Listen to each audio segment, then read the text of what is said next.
Classification of plant kingdom, इसमें हमने पहले वीडियो में आपको पढ़ाया था।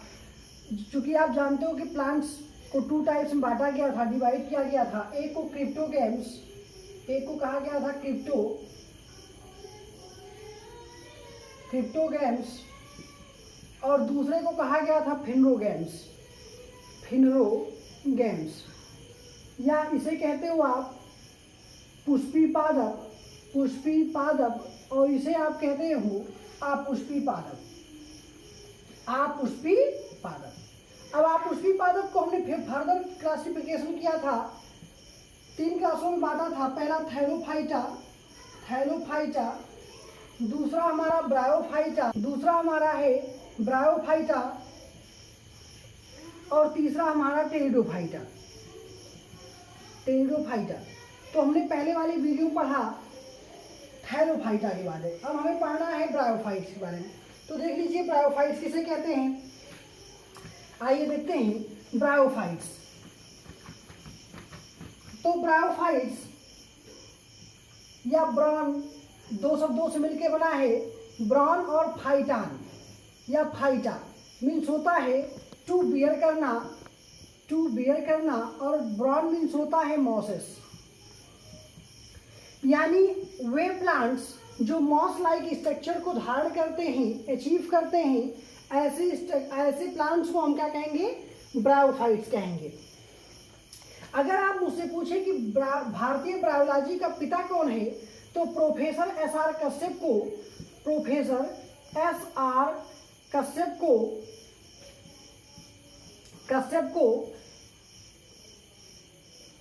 कश्यप को भारतीय ब्रायोलॉजी का पिता कहा जाता है। जबकि एक कॉमन नेम है, ब्रायोफाइट्स को हम एम्फीबियंस कहते हैं, प्लांट किंगडम का एम्फीबियंस कहते हैं।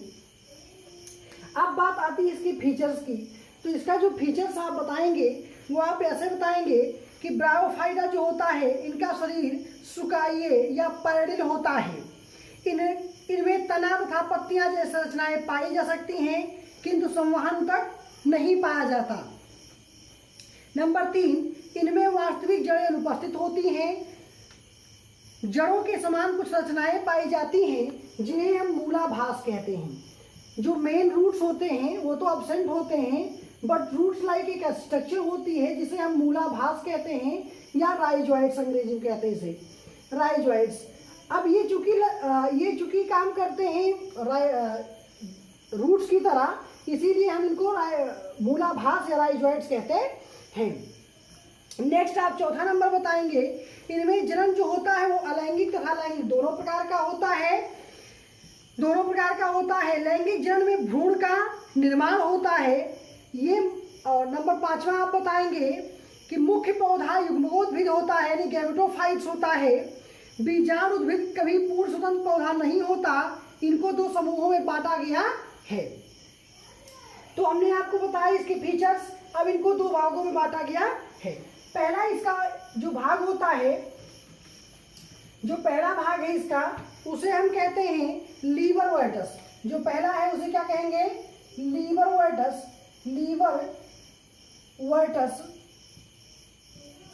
वर्टस, और दूसरा है मॉस।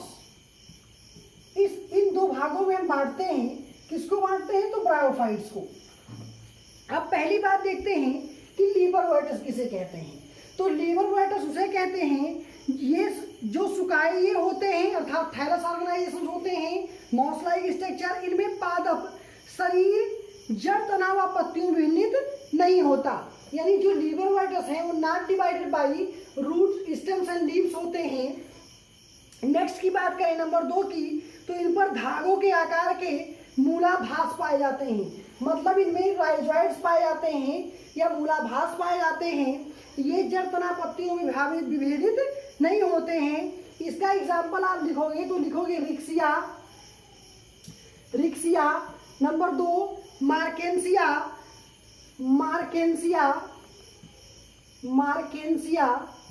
इत्यादि। ये आपका लीवर वर्टस में आते हैं, रिक्सिया, मार्केंसिया। अब बात आती है मॉस में कौन आएगा। तो मॉस का जो फीचर्स होता है वो ये पैरेडिल होते हैं, ये भी पैरेडिल होते हैं। इनमें पादप शरीर तना तथा पत्तियां भिन्नित होता है। जैसे इसमें आपका आता है फ्यूनेरिया, क्या आता है आपका फ्यूनेरिया, फ्यूनेरिया आता है आपका, ये आपका फ्यूनेरिया आता है। आपका पॉलीटाइकम आता है, पॉलीटाइटम या पॉलीटाइकम आता है, पॉलीटाइकम। ये दोनों प्लांट्स जो आपके फ्यूनेरिया में आते हैं। तो इस प्रकार ये हमारा ब्रायोफाइट्स खत्म हो गया। अभी हमारा ब्रायोफाइट्स हो गया। इसके बाद हमें पढ़ना है टेरोफाइट्स। क्या पढ़ना है भाई? टेरोफाइट्स। तो टेरोफाइट्स अब देख लीजिए, टेरोफाइटा किसे कहते हैं। सबसे पहले बात आती है टेरोफाइट्स में कि जो पौधे इनमें होते हैं, ये जड़ तना पत्ती में, यानी जड़ तना पत्तियों में पूर्ण रूप से भिन्नित होते हैं, यानी डिवाइडेड होते हैं टेरोफाइट प्लांट्स। तो पहला कैरेक्टर तो इसका यही हो गया कि ये जड़ तना पत्ती आदि में विभेदित होते हैं। नंबर 2 इसमें आप कह सकते हैं, नंबर 1 हो गया ये कि स्टेम्स रूट्स एंड लीफ में डिवाइड होता है। दूसरा वैस्कुलर बंडल इसमें प्रेजेंट होता है, वैस्कुलर बंडल आपका प्रेजेंट होता है, आपका वैस्कुलर बंडल प्रेजेंट होता है। तो ये 2 कैरेक्टर हो गए। तीसरा कैरेक्टर की आप बात करेंगे तो इनमें जो होता है, इनमें पुष्प फल व बीज, इनमें पुष्प फल व बीज नहीं पाए जाते। अब नंबर 4 की बात की जाए तो आप कहेंगे कि इनमें इसका जो मुख्य पौधा होता है वो बीजाणुद्विद होता है, जनन बीजाणुओं द्वारा होता है, बीजाणु बीजाणुधानुओं में उत्पन्न होते हैं। 5वां आप कहेंगे कि जो इनका इग्मकोद्भिद अर्थात गैमेटोफाइट्स कैरेक्टर होता है वो अपेक्षाकृत कम विकसित होता है। किसके अपेक्षाकृत? तो स्पोरोफाइट्स, यानी स्पोरोफाइट्स जो इसपे अवस्था होती है वो डोमिनेंट होती है गैमेटोफाइट स्टेज से। तो ये आप इसमें आप कहेंगे। अगर आपसे कोई पूछ ले कि टेरोडोफाइटा शब्द किसने दिया, इस शब्द को सबसे पहले प्रतिपादन किसने किया, तो हेकल ने, अर्नस्ट हेकल ने सबसे पहले टेरोडोफाइट शब्द 1867 में, यानी 1866 में, 66 में हेकल ने टेरोडोफाइट शब्द दिया। इसके बाद एक बात और आती है इसमें कि अगर कोई पूछे कि सबसे बड़ा जो टेरोडोफाइट्स है उसे क्या कहेंगे, तो सबसे जो बड़ा टेरोडोफाइट्स आता है वो आपका होता है साइथिया। क्या है? साइथिया।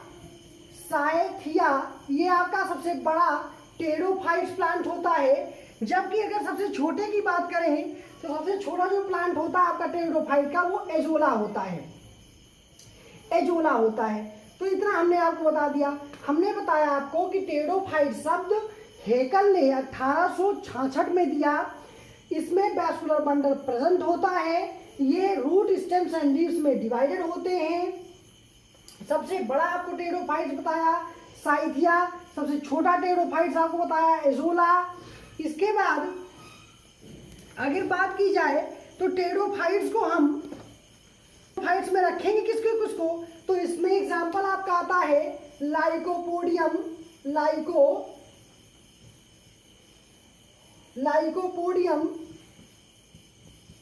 लाइकोपोडियम, स्लिजनेला इत्यादि। यानी अब लाइकोपोडियम हमारा आता है, स्लिजनेला आता है, ये सभी हमारे टेरोडोफाइट्स में आते हैं। अब इस प्रकार ये हमारा क्रिप्टोगैम्स हो गया। क्रिप्टोगैम्स हमने क्या क्या पढ़ा? थैलोफाइट्स पढ़ा, ब्रायोफाइट्स पढ़ा और टेरोडोफाइट्स। अब हमें पढ़ना है फिनरोगैम्स। फिनरोगैम्स पढ़ना है हमें, फिनरोगैम्स। अब इसमें फिनरोगैम्स को 2 भागों में बांटा गया है। एक को कहते हैं हम आप जिम्नोस्पर्म, और एक को हम कहते हैं एंजियोस्पर्म।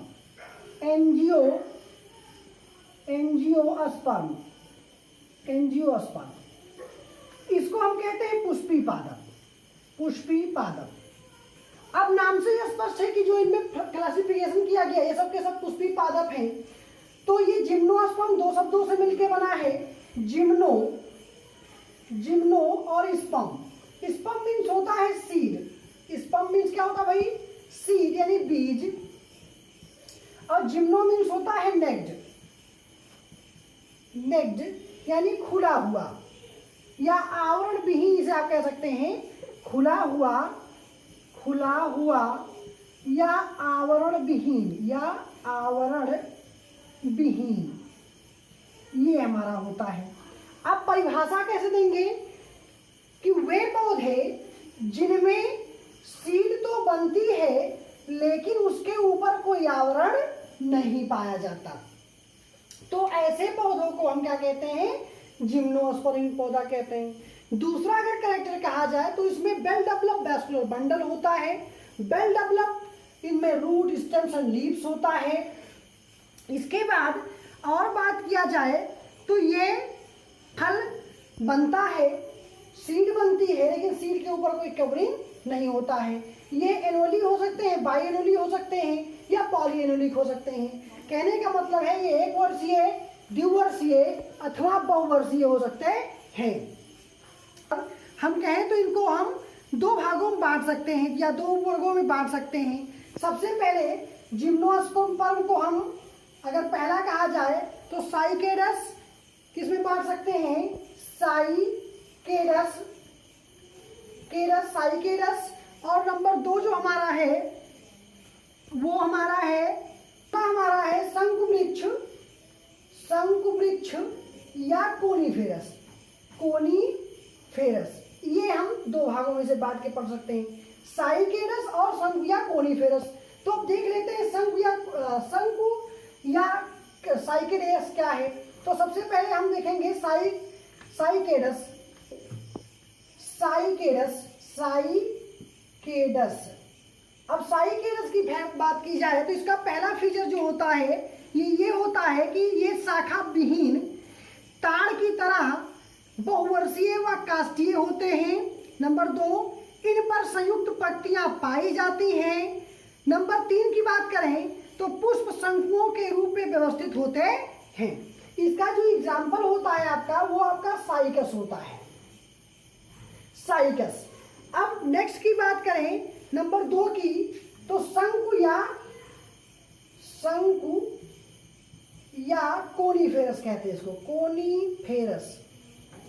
ये आपका हो गया कोनीफेरस, शंकु या कोनीफेरस। इसमें अगर कहा जाए पहला फीचर इसकी बात की जाए तो इसमें आप पहला कहेंगे कि ये सीधे, मजबूत, लंबे तथा शाखीय वृक्ष होते हैं।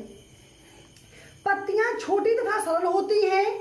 नंबर 3, पुष्प शंकु के आकार में व्यवस्थित होते हैं। नंबर 4 की बात की जाए तो इसमें आप कहेंगे कि इनमें बीज तो बनते हैं परंतु फल नहीं बनते। नंबर 5वां, भ्रूण में 2 से अधिक बीजपत्र होते हैं। इसमें आपका आएगा जैसे चीड़ आ गया आपका, देवदार आ गया आपका, देवदार आपका आ गया, ये सब इसमें आपके आते हैं। तो इस प्रकार हमारा साइकेडस और शंकु या कोनीफेरस पूरा होता है। अब हम पढ़ते हैं इसमें एंजियोस्पर्म। तो इस प्रकार हमारा साइकेडस और कोनीफेरस जब पूरा हो जा रहा है तो फिलोगेम्स में हम पढ़ते हैं एंजियोस्पर्म। अब हमारा एंजियोस्पर्म की बात की जाए तो एंजियोस्पर्म भी दो शब्दों से मिलकर बना होता है, एंजियो और स्पर्म। स्पर्म मीन्स होता है वही चीज बाबू जो सीड, और सीड मीन्स होता है बीज, और इस एंजियो मीन्स होता है कवर्ड, कवर्ड यानी इसकी हिंदी अगर बात की जाए तो बंद या आवरण युक्त कहा जाए, आवरण युक्त। और इसका लिखाई है बीज।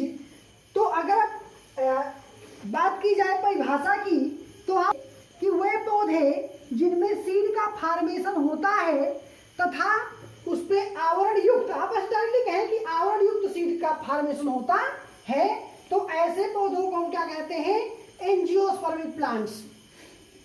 और ये वेल डेवलप्ड प्लांट्स होते हैं तो इनको हम बीज पत्रों के आधार पर दो भागों में बांट लेते हैं। एंजियोस्पर्म को दो भागों में बांटा सकता है। एक को आप कहते हो एक बीजपत्री, एक बीजपत्री, एक बीजपत्री, और दूसरे को हम कहते हैं द्विबीजपत्री। एक बीजपत्री क्या है, द्विबीजपत्री क्या है? तो एक बीजपत्री प्रायः होते हैं, इन पौधों के भ्रूण में केवल एक ही बीजपत्र होता है। तो इस प्रकार हो गया हमारा ये एक बीजपत्री। अब द्विबीजपत्री किसे कहेंगे? तो द्विबीजपत्री कहेंगे कि ये विभिन्न आकार के प्रकार के वृक्ष, क्षुप तथा शाकीय आदि सभी प्रकार के होते हैं। इन पौधों के भ्रूण में 2 बीजपत्र होते हैं। तो इस प्रकार से हमारा कहने, तो हम कह सकते हैं कि जिसमें एक बीजपत्र होगा वो एक बीजपत्री, जिसके भ्रूण में एक पत्र होगा उसे एक बीजपत्री, और जिसके भ्रूण में 2 पत्र होंगे उसे द्विबीजपत्री। तो इस प्रकार हमें पूरे आशा करते हैं कि क्लासिफिकेशन ऑफ प्लांट किंगडम आपको समझ में आया होगा। जहाँ ना समझ में आया होगा आप वहाँ कमेंट बॉक्स में लिखकर हमें बताएंगे, कमेंट करके बताएंगे सर यहाँ नहीं समझ में आया, फिर से समझा दीजिए, हम आपको फिर से समझा देंगे। धन्यवाद।